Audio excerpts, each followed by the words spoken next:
Why, members? Why is it necessary for us to buy things from Djibouti and pay in dollars? Why? There is no reason. And we are not against the US dollar. We just want to trade much more freely. Let us pay in US dollars what we are buying from the US. But what we are buying from Djibouti, let's use local currency. To highlight the impressive scope and promise of appropriate continental instruments, let us reflect for a moment on the Africa Continental Free Trade Area. This single mechanism has inaugurated the world's largest free trade area. Under it, 54 countries have agreed to create a single market with a population of 1.4 billion and a GDP of US dollars 3.4 trillion. The free trade is projected to lift 30 million people out of extreme poverty and boost incomes by 7% or US dollars 450 billion by 2035. This is the magnitude of what typical Pan-African collective action can achieve, and we are only getting started.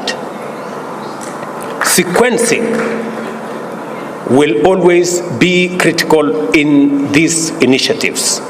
African integration will require freer movement of people and goods, which in turn call for better infrastructure and better connectivity. Yet the soul of free trade is the medium of exchange.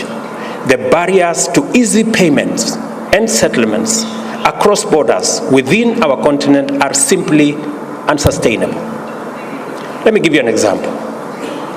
Traders from Djibouti selling to Kenya, or traders from Kenya selling to Djibouti, have to look for US dollars.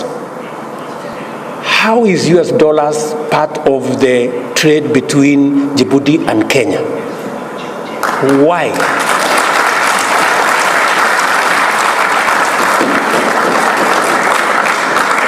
And we are saying that today, Afri-Exim Bank have given us a mechanism where traders in our continent can trade in their goods and services, and the Africa Exim Bank will settle payments in local currency.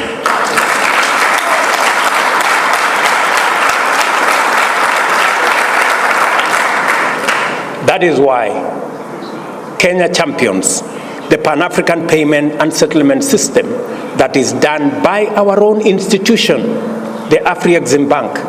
Why, members? Why is it necessary for us to buy things from Djibouti and pay in dollars? Why? There is no reason. And we are not against the US dollar. We just want to trade much more freely. Let us pay in US dollars what we are buying from the US. But what we are buying from Djibouti, let's use local currency.